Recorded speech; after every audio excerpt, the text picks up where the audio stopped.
Connaissez-vous la CHT, autrement dit la communauté hospitalière de territoire? Si la réponse est négative, vous allez sans doute bientôt en entendre parler puisqu'elle est en train de modifier le paysage hospitalier dans de nombreux territoires bourguignons, 6 au total, dont celui du Nord Saône-et-Loire et du Morvan.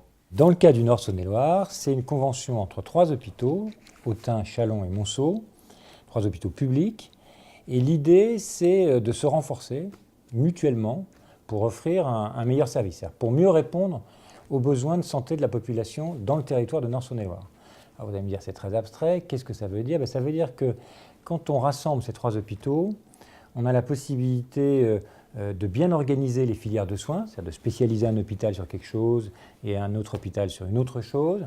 En les spécialisant, on permet d'améliorer la qualité parce que tout simplement, ce qu'on fait souvent, on le fait mieux. On permet aussi d'avoir des parcours plus logiques pour un patient qui va aller, il va être hospitalisé par exemple à Châlons, puis après il va aller en service de soins de suite et d'adaptation à Monceau, puis après il sera suivi à domicile par la HAD, l'hospitalisation à domicile de la CHT. Donc l'idée c'est on organise la prise en charge en rassemblant l'effort des hôpitaux. On rationalise ce qu'on appelle, nous, les outils médico-techniques, les laboratoires, par exemple. Donc, les laboratoires, on fait un site principal et des antennes. L'imagerie, on fait des services de radio qui sont organisés ensemble. On rationalise aussi tout ce qui est l'urgence. C'est-à-dire qu'on fait en sorte que la permanence des soins, les services d'urgence, soient bien coordonnés entre eux. On va aussi essayer de gérer en commun les systèmes d'information, les recrutements médicaux, parce que là, c'est l'union qui fait la force. Les points forts de cette CHT sont multiples. De meilleures conditions d'achat grâce aux achats groupés, une attractivité accrue pour les jeunes professionnels et des équipes solidaires et moins isolées qui travaillent activement en lien avec le CHU. C'est une nouvelle organisation des soins pour le Nord Saône-et-Loire et le Morvan, plus que salutaire, affaiblie depuis des années par l'isolement et la concurrence du secteur privé des autres villes de la région et qui améliorera en plus la prise en charge des usagers. Le projet n'est pas de supprimer le secteur privé, n'est pas d'affaiblir le secteur privé. Le projet, c'est que sur le territoire, les habitants aient le choix. Ils aient le choix entre une offre publique et une offre privée.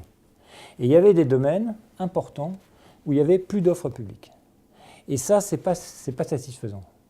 D'abord parce que s'il n'y a qu'une offre privée, il y a le risque que cette offre privée soit accessible avec des dépassements d'honoraires, comme on dit, c'est-à-dire en fait que ce soit dissuasif pour des personnes qui ont des revenus économiques modestes. Bon.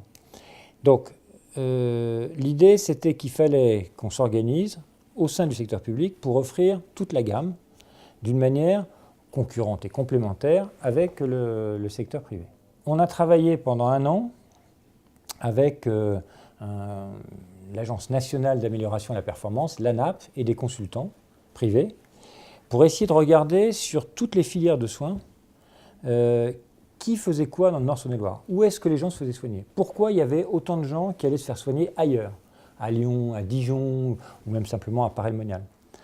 Et qu'est-ce que ça voulait dire que ces fuites en dehors du territoire et est-ce que ce n'était pas pénalisant d'être obligé d'aller loin pour se faire soigner?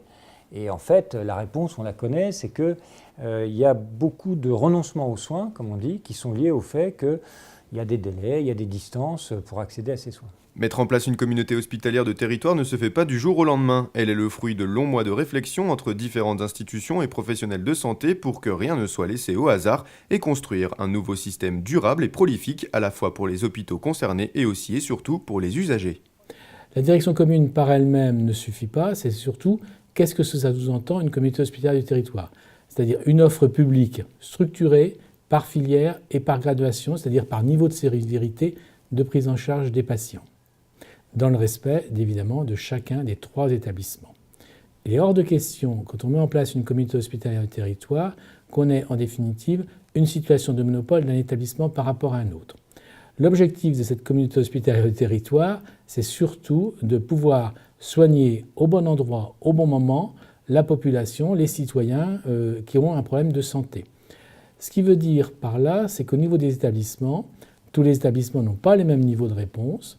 Par contre, ils peuvent aussi avoir en définitive recours à un niveau de réponse supérieur en fonction de la problématique de santé du patient. Concrètement, plusieurs filières de soins ont fait l'objet d'un intérêt tout particulier dans cette réorganisation des soins hospitaliers comme l'urologie, la neurologie ou la chirurgie gastrique.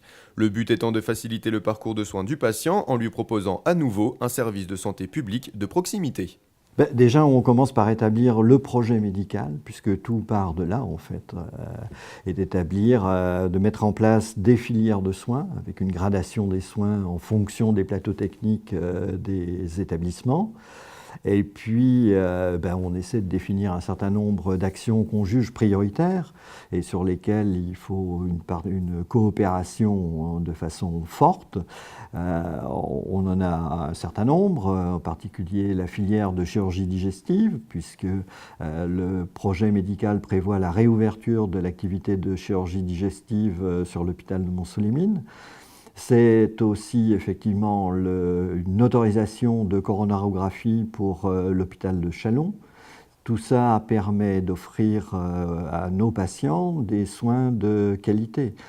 Bien évidemment, la réouverture de la chirurgie digestive à Monceau va donner plus de sécurité aux urgences en évitant d'avoir à transférer des patients qui sont dans un état précaire.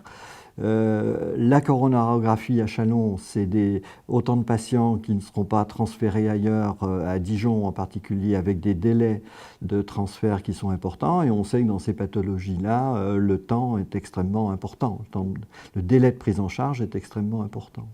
Alors l'intérêt, c'est que parallèlement, on a des neurologues, nous on n'a pas de neurologue à l'hôpital de Montsolimine, mais des neurologues de Châlons viennent assurer des consultations à Montsolimine et c'est autant de patients qui n'ont pas à faire la route pour venir en consultation à Chalon-sur-Saône. Inversement, Châlons n'a pas de chirurgie de la colonne vertébrale. Or nous avons des chirurgiens qui vont venir faire des consultations avancées au centre hospitalier de Châlons. Une réaction? Un témoignage? Commentez ce reportage sur dijonsanté.fr.